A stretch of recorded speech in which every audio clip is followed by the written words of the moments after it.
নমস্কার সকলকে। আজকের ক্লাসে আমরা জানব কোনো সংখ্যার বর্গমূল কিভাবে নির্ণয় করা যায়। তো বর্গমূল নির্ণয় করার আগে আমাদের জানতে হবে বর্গ জিনিসটা কি। ধরো 5-এর বর্গ কত? 5-এর বর্গ, 5-এর বর্গ বলতে 5কে 5 দ্বারা গুণ সমান 25। ঠিক আছে, বর্গ ব্যাপারটা কি? কোনো একটা সংখ্যার বর্গ বলতে সেই সংখ্যাকে সেই সংখ্যা দিয়ে গুণ। অর্থাৎ ধরো 7-এর বর্গ বলা হলো, মানে 7কে 7 দ্বারা গুণ করবো, তাহলে কত হবে? 7 7 49। ঠিক আছে, 3-এর বর্গ বলা হলো, তাহলে কত হবে? 3 গুণিতক 3 সমান 3 স্কোয়ারও লেখা যায়, কেন? এর পাওয়ারে 1 থাকে, পাওয়ারে 1 থাকে, পাওয়ার দুটো যোগ হয়ে যায় 1 1 2, 3 স্কোয়ারও লেখা যায়, মানে 3কে দুবার গুণ, 3 3 9। তাহলে বর্গ জিনিসটা কি বুঝতে পারলাম। এবার বর্গমূল হলো বর্গের ঠিক উল্টো। তাহলে 3-এর বর্গ যদি 9 হয়, তাহলে 9-এর বর্গমূল কত? ঘুরিয়ে কিন্তু 3 হবে।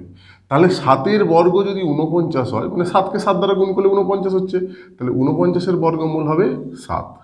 ঠিক আছে, কিন্তু এগুলো আমরা ছোট সংখ্যার ক্ষেত্রে এইভাবে বের করে নিতে পারছি, কিন্তু যখন বড় সংখ্যা থাকবে তাকে আমরা কিভাবে বের করব? বর্গমূল নির্ণয় করার কিন্তু বিভিন্ন রকম নিয়ম আছে, কিন্তু আমরা স্বভাবত দুটো নিয়মে বর্গমূল বের করি।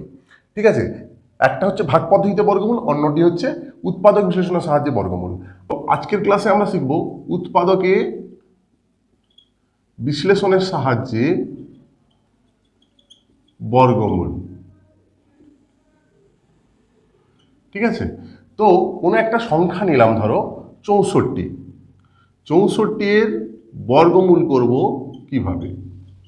64-র বর্গমূল বলতে এটাকে আমরা এইভাবে প্রকাশ করি, √64, এরকম করে হচ্ছে বর্গমূলের চিহ্ন হচ্ছে এইভাবে রুট, এটাকে √ওভার বা রুট বলা হয়। ঠিক আছে, রুটের ভেতর সেই সংখ্যাটাকে রাখলে সেই সংখ্যার বর্গমূল বোঝায়। ঠিক আছে, তো সেটাকে উৎপাদক বিশ্লেষণে সাহায্য করব কিভাবে?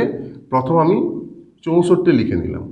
এবার প্রথম কাজ হবে যে এই সংখ্যাটা কোন সংখ্যা দ্বারা বিভাজ্য এবং ক্ষুদ্রতম কোন সংখ্যা দ্বারা বিভাজ্য, এক ছাড়ায়। যে কোনো সংখ্যাই তো এক দ্বারা বিভাজ্য, কিন্তু আমাকে দেখতে হবে এক ছাড়া সবচেয়ে ক্ষুদ্রতম কোন সংখ্যা দ্বারা বিভাজ্য, এবং আমরা সর্বদা ভাগ দেব মৌলিক সংখ্যা দিয়ে। ঠিক আছে, তো 64 কোন সংখ্যা দ্বারা বিভাজ্য? দেখো, এককের অঙ্কে এখানে 4 রয়েছে, মানে সেটা 2 দ্বারা বিভাজ্য হতে বাধ্য, কারণ আমরা 2 দ্বারা বিভাজ্যতার নিয়মে জানি এককের অঙ্কে 0 2 4 6 8, এর মধ্যে যে কোনো একটি অঙ্ক যদি এককের অঙ্কে থাকে কোনো একটি সংখ্যায়, তবে সেটি 2 দ্বারা বিভাজ্য। তাহলে 64 2 দ্বারা বিভাজ্য হবে, তাহলে আমি 2 দ্বারা দিয়ে দিই ভাগ। 64কে 2 দিয়ে ভাগ করব, 2 3 6, 2 2 4। 64কে 2 দিয়ে ভাগ করে এখানে কিন্তু ভাগফলটা লিখবো। ঠিক আছে, প্রতি ক্ষেত্রে আমরা ভাগফলটা লিখবো, এবং এই প্রসেসটা চলতে থাকবে ততক্ষণই যতক্ষণ না শেষে মৌলিক সংখ্যা আসে। ঠিক আছে, তো আমি 32 আবার এসছে, এককের অঙ্কে 2 রয়েছে, মানে সেটি আবার 2 দ্বারা বিভাজ্য। 2 1 2, 1 12, 2 6 12। ঠিক আছে, এখানে কিন্তু বারে বারে ভাগফলটা লিখছি। 2 8 16, 2 4 8, 2 2 4। ঠিক আছে, দেখো এখানে কিন্তু শেষে মৌলিক সংখ্যা চলে এসছে, কারণ 2 একটা মৌলিক সংখ্যা, আর আমি ভাগ দেবো না, এখানেই থেকে যাবে। ঠিক আছে, এরপর আমাদের কি করণীয়? আমাদের লিখতে হবে কি, এখানে 64কে যে ভাঙলাম, 64 সমান কি কি হলো?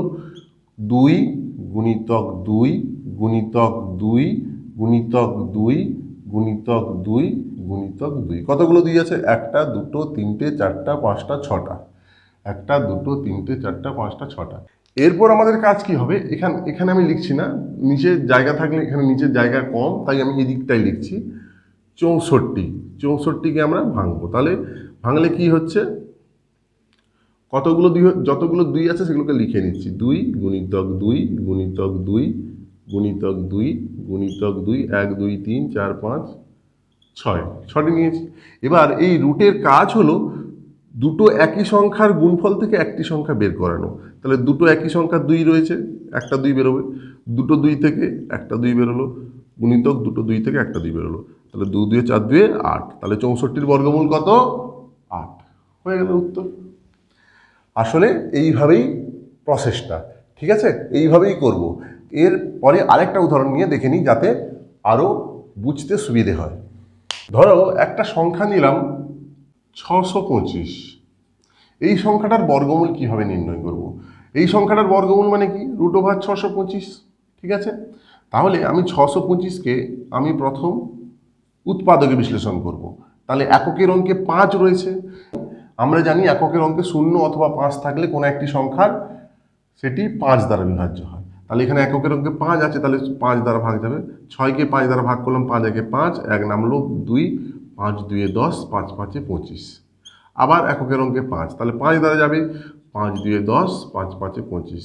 আবার 5-এ যাবে, 5 5 25। ঠিক আছে, তাহলে দেখো শেষে কিন্তু 5 এসছে। 5 কিন্তু একটা মৌলিক সংখ্যা, তাহলে আর দেবো না। তাহলে 625 সমান আমরা কত লিখতে পারি, কতগুলো?